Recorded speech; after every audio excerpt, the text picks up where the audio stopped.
सबसे विदा लेकर सुग्रीव किष्किंधा नगर में चले गए। वर्षा काल बिताने के लिए राम प्रस्रवण पर्वत की एक सुंदर गुफा में रहने लगे। वर्षा ऋतु राम को बड़ी दुखदायी हो रही थी। कभी वे लक्ष्मण से कहते अंडस को, सुग्रीव को तो स्त्री सुख के साथ साथ राज्य भी मिल गया। वह कितना सुखी है। मुझे पहले राज्य लक्ष्मी ने छोड़ दिया, फिर वन में आकर स्त्री ने, कहाँ जाऊं, क्या करूं। उधर सुग्रीव ने बाली की स्त्री तारा से विवाह कर लिया। भोग विलास और मदिरापान में वह डूब गया और राम को दिया हुआ अपना वचन बिल्कुल भूल गया। जब वर्षा समाप्त गई तो हनुमान ने सुग्रीव को अपने कर्तव्य की याद दिलाई। सेनापति नील को बुलाकर सुग्रीव ने आज्ञा दी कि 15 दिन के भीतर सब वानर राजधानी में आ जाएं। नील ने सभी दिशाओं में दूत भेजे। सुग्रीव फिर भोग विलास में रम गया। इधर शरद ऋतु आने पर सुग्रीव राम के पास नहीं आया तो उन्हें बड़ा क्रोध हुआ। उन्होंने लक्ष्मण से कहा कि राजमद में डूबकर मालूम होता है सुग्रीव मेरा काम भूल गया है। किष्किंधा जाकर उससे साफ कह दो कि यमलोक का दरवाजा बंद नहीं हुआ। जिस रास्ते बाली गया है उसी से उसको भी भेज दूंगा। इतना सुनते ही लक्ष्मण आग बबूला हो गए और धनुष बाण लेकर चल दिए। लक्ष्मण को बड़े क्रोध में देखकर राम ने कहा, डरा धमकाकर और समझा बुझाकर काम निकालना है।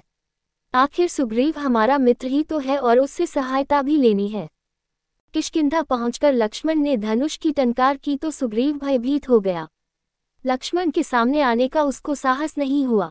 तारा ने बुद्धिमानी से उनका क्रोध शांत किया। वह लक्ष्मण को अंतःपुर में ले गई और उनका उचित आदर सत्कार किया। सुग्रीव ने हनुमान को बुलाकर कहा, अंडस को फिर दूध भेजो, सब वानरों को बुलवाओ। जो 10 दिन के भीतर नहीं आ जाएगा उसे कठोर दंड मिलेगा। इसके बाद लक्ष्मण के साथ सोने की पालकी में बैठकर वह राम से मिलने गया। राम के चरणों पर गिरकर उसने क्षमा मांगी। राम ने बड़े स्नेह से उसे गले लगा लिया।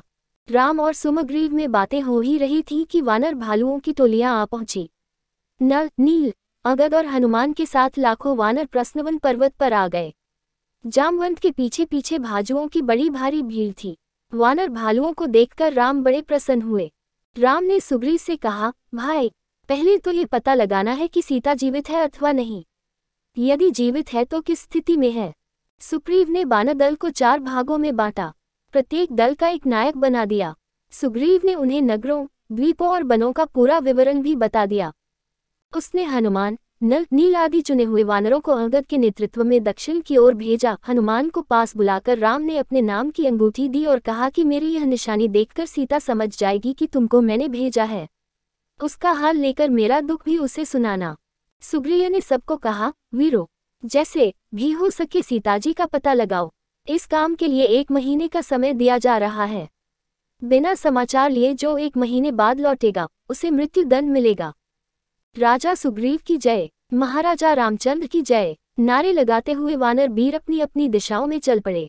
पूर्व, पश्चिम और उत्तर की ओर गए दल निराश होकर महीने के भीतर लौट आए। दक्षिण का दल वनों, पर्वतों और कंदराओं को खोजता हुआ समुद्र तक जा पहुंचा। अब कहाँ जाएं?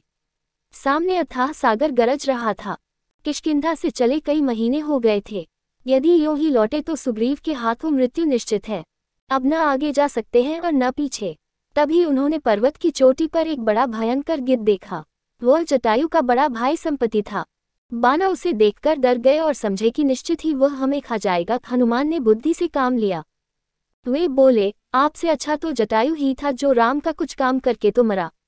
जटायु का नाम सुनकर संपाति बोला, वानरों, घबराओ मत, अपना परिचय दो और कृपा करके ये बताओ कि जटायु कब और कैसे मरा। वह मेरा छोटा भाई था।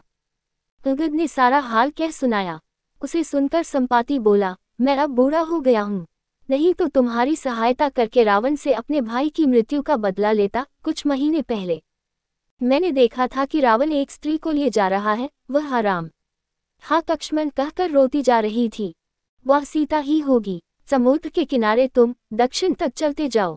वहां से 100 योजन लंबे समुद्र को यदि कोई पार कर सकेगा तो वह सीता से मिल सकता है। वानर दक्षिणी तट तक जा पहुंचे। अब लंका पहुंचने की योजना पर विचार होने लगा। कोई भी वानर आगे नहीं आ रहा था। अंगद बड़े उदास हो गए। तब जामवंत ने हनुमान से कहा, वीर, तुम तो पवन पुत्र हो, कैसे चुप बैठे हो? उठो, सबकी आंखें तुम्हारी ओर लगी हैं। इतना सुनना था कि हनुमान सिंह की तरह अंगड़ाई लेकर उठे। सोने के पहाड़ की तरह उनका शरीर हो गया। उन्होंने हाथ जोड़कर जाने की आज्ञा मांगी।